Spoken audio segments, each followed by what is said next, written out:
actually. This symposium, it's the second symposium that we've had. Last year we had one around the work of Pedro Mir, and we have some books from that event on the table over there and the flyer as well. And some of the participants from last year have returned this year, including Daniel Peralta and Silvio Torres Sayan are here, and Mary Gratero is also here. And so, which I feel like is a good sign, since they came back. But last year we didn't have funding for it, and this year, based on last year, we were able to get funding for it from Humanities New York, which is the Humanities Council of the state. So we received an action grant from them to help subsidize this. So we're very grateful to them. This grant is with support from the National Endowment for Humanities. And we also received some support from NYU's Women in Performance Journal. It's a journal on feminist theory. So later on in the day, we also have donation of cheese, an abundance of cheese. So I hope you are ready and not lactose intolerant. From the Cabot Cheese Cooperative. They're actually a farmers cooperative, and the creamery sent us a whole bunch of cheese, and we also have wine donated from Wines Till Sold Out. It's WTSO. I think that is it in terms of our donations and our support. For me, this is a really special occasion. I'm so happy that we were able to put this together. This idea was actually, once we finished last year's symposium, I think Veronica at some point we were communicating about something, and she said, Rhina Espaillat Symposium? And it's like, yeah, that sounds like a good idea. Pedro Mir, for those of you who are not familiar with him, passed away, so we were doing it sort of, the symposium was around his work and kind of the legacy of his work, but what is amazing about today is that we get to have Rhina in our presence. And she's still here. She's still here. And it's just I don't know when else and how else we would have the opportunity to do this. So I'm so glad that you're all here to help us do this. And I thought that to begin, it would be a really appropriate beginning to have Mary Eli Peña Gratero read and speak a little bit about Rhina, and she's asked me to read a translation of what she's going to read, which is something that Rhina wrote. Okay, y ahora invito a Mary Gratero. No lo voy a decir todo en español porque toma mucho tiempo, pero creo que estamos bien con Ali. Muchas gracias por invitarme aquí. Yo voy a hablar despacio porque estoy despacio. Antes hablaba muy rápido y siempre me tenían que decir, oye, no hable como dominicana, porque los dominicanos hablamos rápido. No sé si me están traduciendo. Yes. Ok. Entonces, el día que yo conocí a Rhina Espaillat, perdón, me confundí. Tengo familia Ramírez. Yo tengo familia en toda la isla. Gracias a Dios que todos los dominicanos somos primos. Todos los dominicanos somos familia. Eso es algo que allá nos tratamos como familia. Marielita, otra cosa es que Rhina Ramírez es una importante cantante dominicana de nuestra era, ¿no? Sí. Así que sí. Parece que la tenía que traer a colación hoy. Pero el día que yo conocí a Rhina Espaillat fue en el año 2007. Ese día yo la escuché a ella leyendo lo que voy a leer ahora, la historia de sus padres. Ella era la invitada de honor, la keynote speaker de esa conferencia, porque se la estábamos dedicando a ella, como hoy. En el 2007 yo la escuché a ella y yo le dije, me animó a terminar de escribir este libro. O sea que yo tenía Voces de la Emigración en la cabeza, como una antología, porque me dedicaba a recoger la historia de la emigración Inauguración Dominicana, y ya había escrito la de los niños, y entonces que intentaba escribir la de las mujeres. Y cuando escuché a Rhina Espaillat, entonces me decidí a que este libro tenía que ser publicado. Entonces creé también Para que no se olviden, o sea, Voces para que no se olviden. Y el libro se llama así, Voces de la Emigración. Y me encantó lo que ella decía ahí. Por eso hoy quiero traer a colación eso, porque creo que así como me impactó a mí, impactaría a ustedes y impactó a mucha gente ahí. Lo que pasa con el recuerdo, en fin, es que no se puede separar de la fantasía, del amor a lo que se perdió, del temor de perderse uno también y ser olvidado. Pero sea lo que sea, es lo único que tenemos, lo único que somos. Rhina Espaillat emigró a los Estados Unidos en el año 1939. Entonces ahora voy a leer el homenaje que ella lee. Un recuerdo y quizá un homenaje por ella. Ella cuando yo le pedí a ella que me mandara eso, ella de una vez me lo envió en inglés y en español. Por eso el libro es en inglés y en español. Lo que pasa con el recuerdo es que no se descubre, se crea como el nuevo mundo. Uno lo viola con cada paso que da al investigar sus secretos, regando aquí la semilla extraña de un anhelo que el niño no conoció jamás, insinuando allá el virus de la nostalgia o la amargura. O mejor dicho, uno lo altera, como alteraba a mi mamá en esos días la ropa de las americanas que le traían sus trajes mal cortados o pasados de moda para que ella hiciera sus milagros por paga. Así quiere uno bajarle el ruedo a una muerte familiar, cambiarle el cuello a una traición que no deja de irritar la nuca, y a decir verdad, ¿para qué se necesita tanta verdad? Con la verdad no se ha engordado nunca una vaca ni se ha sanado un enfermo. Pero ay, qué manía de saber cómo fueron las cosas, qué fue lo que se dijo y se hizo. Se parecen esas verdades a los birbanes de mi mamá, que tenía tanta fe en lo preciso que cosía máquinas sobre cada puntada, sin desviar ni a la izquierda ni a la derecha. Y yo, porque a mí me tocaba sacar los birbanes antes de entregarle el vestido a la clienta, le rogaba que no lo hiciera así, que hiciera su postura a un ladito para permitirme seguir con menos trabajo la ruta estrecha de sus puntadas cortas y cuidadosas. Pero no logré jamás alterar su método de coser, y hasta llegué a comprender su amor a la línea limpia que parece una sola cosa, como si en la vida no hubiera irvanes. Pero en esos días yo me quejaba entre los dientes de muchos irvanes. La pobreza discreta que nos imponía obligaciones hacia familiares más pobres, aun sin permitir los pequeños lujos que usaban la vida de mis amigas de escuela, la costumbre semanal de mi papá de celebrar todos los viernes día de pago, brindándole a sus amistades 2 o 3 traguitos que solían multiplicarse como el pan y los pecados de otro milagro. Mi papá, hombre triste con fama de cascabel, no tomó nunca un trago a solas ni dejó de tomarse uno con cualquier compañero que se prestara. Era alegre por temor a la soledad que lo encarcelaba en un país que nunca aceptó como suyo, donde oía al idioma, a la música, al arte popular. Vivía sumido en el pasado, su pasado, con una mano en un guante de goma por evitar contacto con sustancias tóxicas.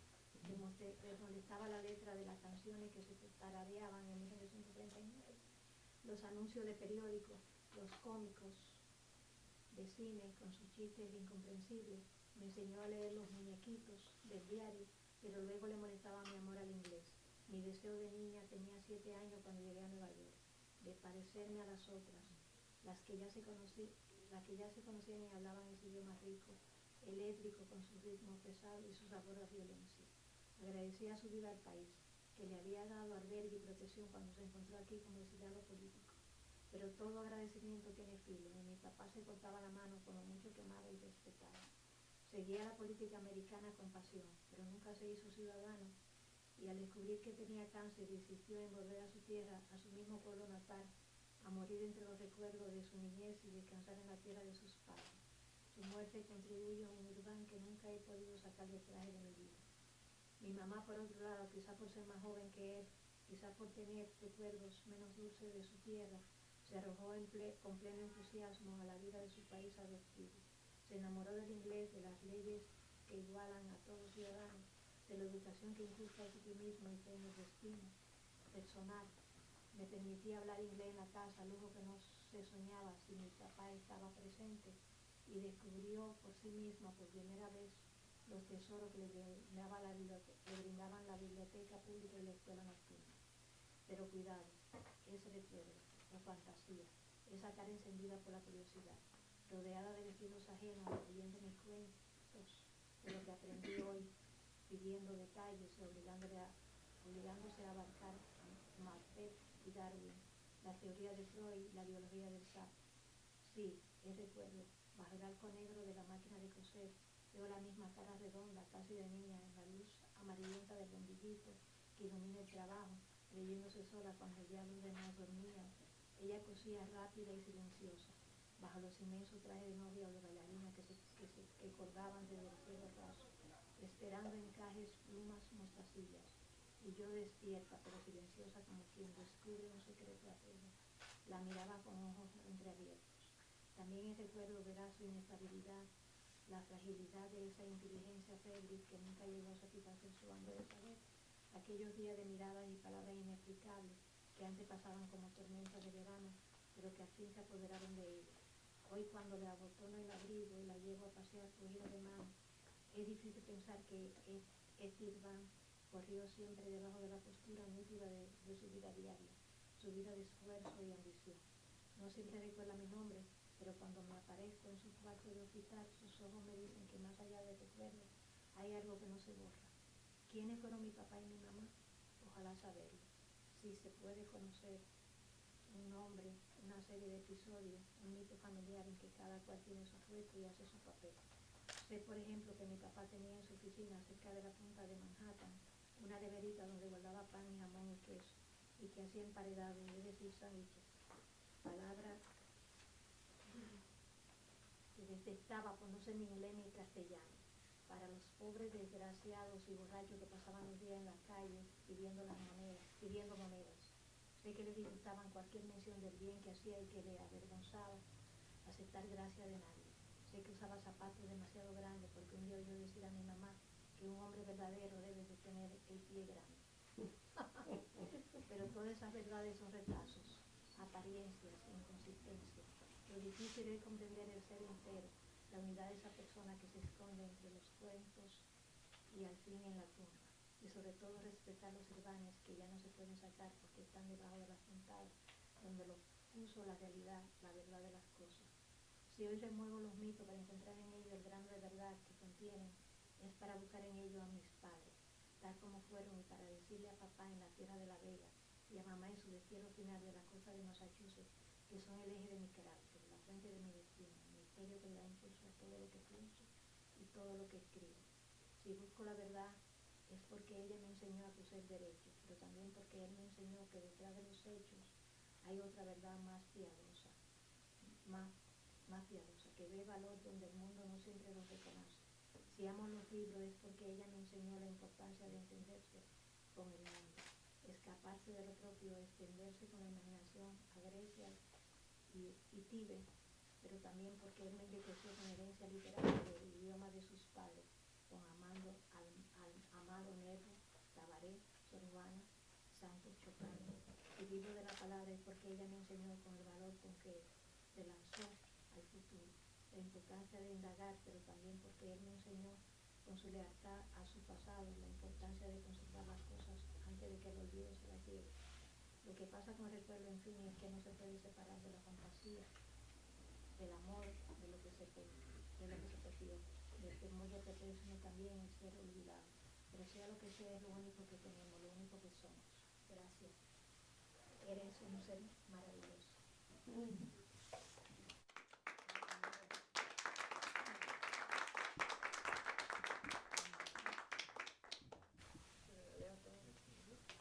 Okay, so I'm going to read the same thing in English. This is the epigraph. The trouble with memory, finally, is that it can't be separated from fantasy, from love of what is lost, from the fear of being yourself, lost and forgotten. But whatever memory may be, whatever its flaws, it's all we have, all we are. Rhina Espaillat migrated to the United States in 1939. Also has a list of all of her prizes. So winner of the 1999 T.S. Eliot Prize. All right, I'll keep. All right. A recollection and perhaps a tribute. The trouble with memory is that you don't so much discover it as create it.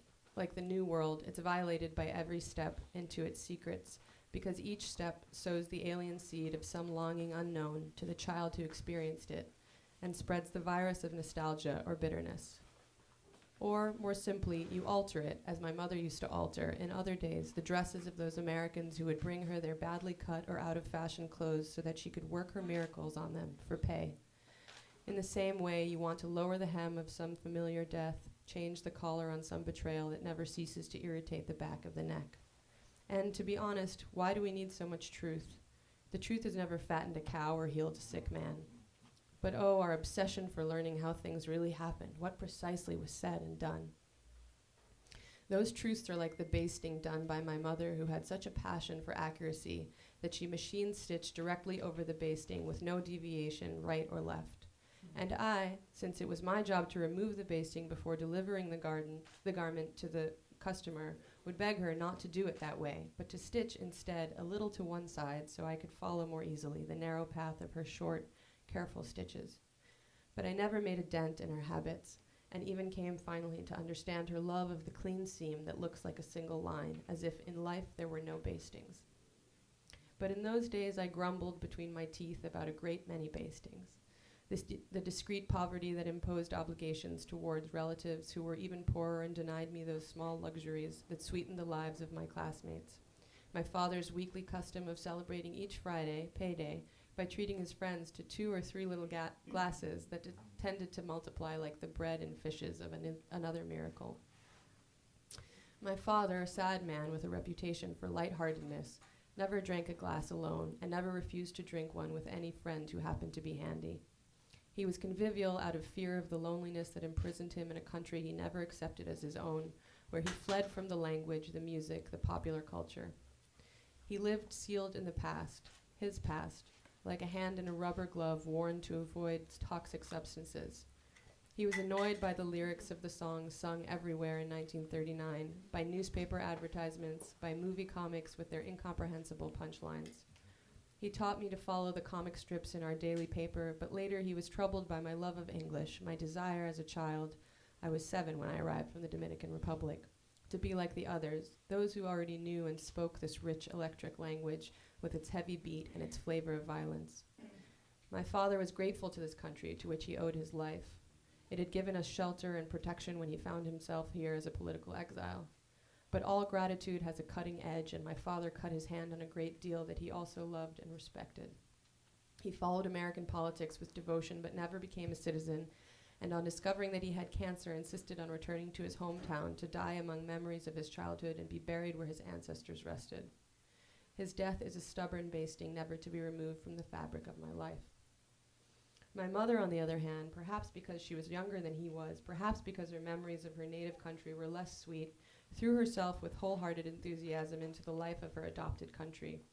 She fell in love with English, with laws that are equal for all, with the kind of education that encourages optimism and faith in one's personal destiny.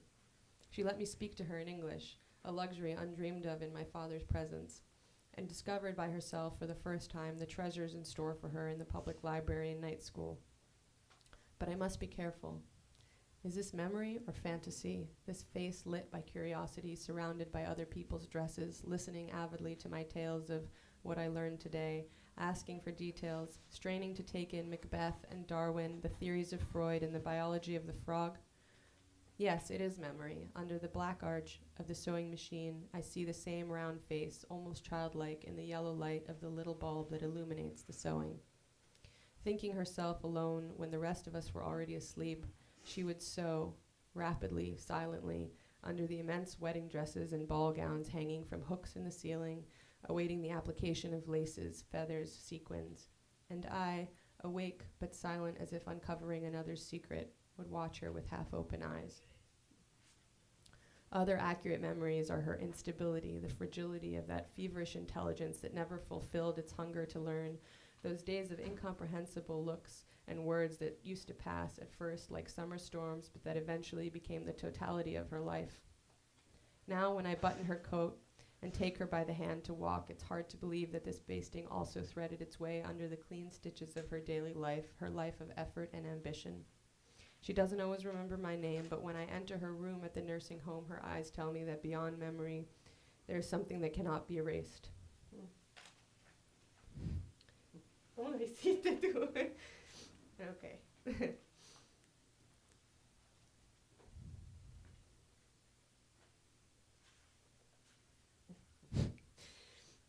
Who were they, my mother and my father? I wish I knew.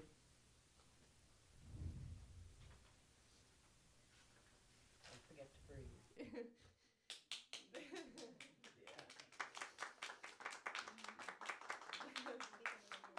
the hardest part. No, you said that. Okay. Yes, it's possible to know a name, a series of episodes, a family myth in which each player has his place and his role.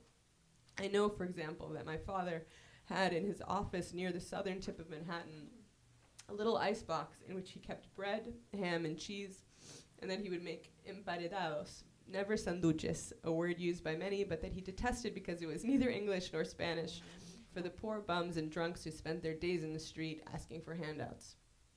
I know that he disliked any mention of the good he did, and was embarrassed by having to accept thanks from anybody. I know that he wore shoes several times too large, because he once heard my mother say that real men have big feet.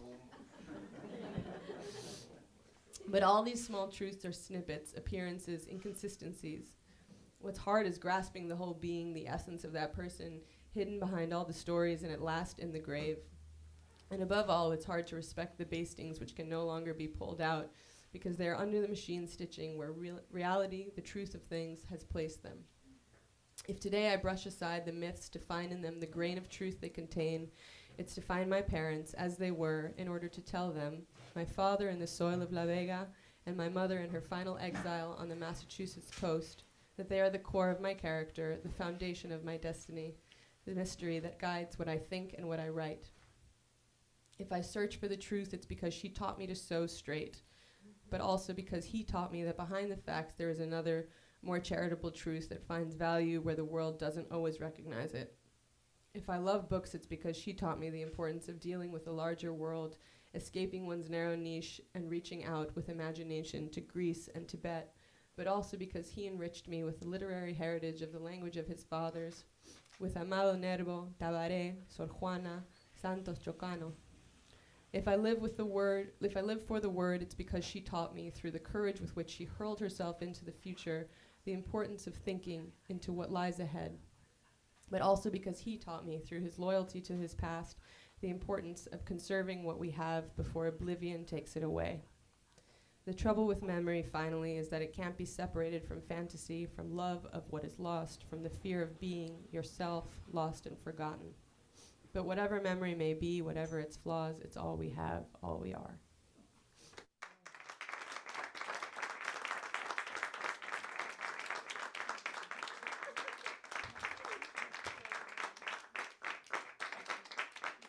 Okay. So we made it through that.